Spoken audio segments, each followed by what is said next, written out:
ৰাক্ষসে জিৰণি লওঁতে তেওঁৰ টোপনি লাগিল। এই দুপৰীয়া মোৰ বৰ টোপনি লাগিছে, অলপ টোপনি মাৰি লওঁ। দুপৰীয়া ৰাক্ষসে টোপনি মৰাৰ সময়ত তেওঁৰ 4 শত্ৰু তেওঁৰ ঘৰলৈ আহিল আৰু সিহঁতে তেওঁৰ ঘৰত তন্ন চাবলৈ ধৰিলে। এইটোৱে তেনেহ'লে আমাৰ শত্ৰুৰ ঘৰ। ব'লা আমি তাৰ লিচুবোৰ চুৰ কৰোঁ। ৰ'বা, আগতে যাই চাব লাগিব তেওঁ আছে নে টোপনি আহিছে। আচ্ছা ঠিক আছে, তেনেহ'লে ব'লা, কিন্তু লাহে লাহে যাবা, কোনো শব্দ নকৰিবা, নহ'লে সাৰ পাব।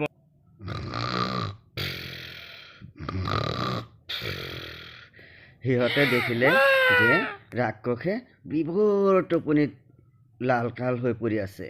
সিহঁতে ৰাক্ষসৰ লিচু খেতিত সোমাই লিচুবোৰ একফালৰ পৰা তুলি লৈ আহিল আৰু সিহঁতে সেইবোৰ একগোট কৰি সেই ট্ৰেক্টৰৰ সন্মুখত ৰ'ল।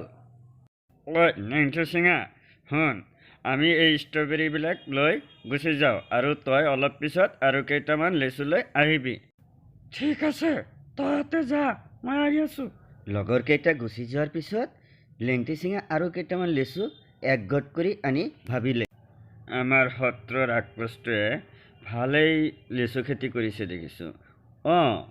এই মেচিনৰ দ্বাৰাইতো খেতি কৰে নহয় জানো? চাওঁ মেচিন। সি লাহে লাহে ট্ৰেক্টৰখনৰ ওচৰলৈ গ'ল আৰু ইটো সিটো টানিব ধৰাত ট্ৰেক্টৰখন হঠাৎ ষ্টাৰ্ট হৈ গ'ল।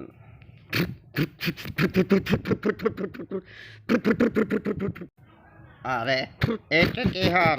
এইটো দেখোন শব্দ কৰি চালু হৈ গ'ল, মই ইয়াতে কেনেকৈ বন্ধ কৰিম?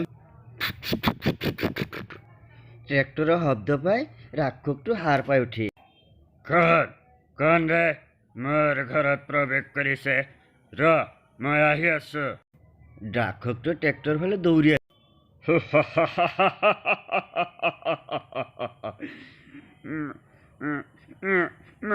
মাফ কৰি দিয়া গুৰু। চালা চোৰ, তহঁতৰ মোৰ লিচু খেতিৰ ওপৰত চকু পৰিছে, আকৌ চুৰি কৰি লৈও গৈছে। তোক মই দেখুৱাইছোঁ মজা, মোক মাফ কৰি দিয়া।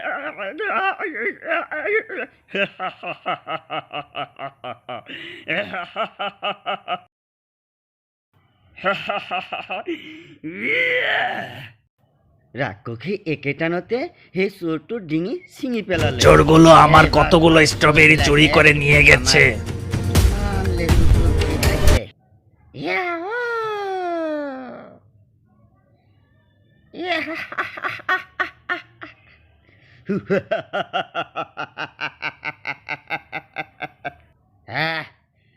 ইয়াৰ এই ভয়ংকৰ পৰিণতি চাই ইয়াৰ লগৰ কেইটা আৰু এইফালে কেতিয়াও অহাৰ সাহস নকৰে।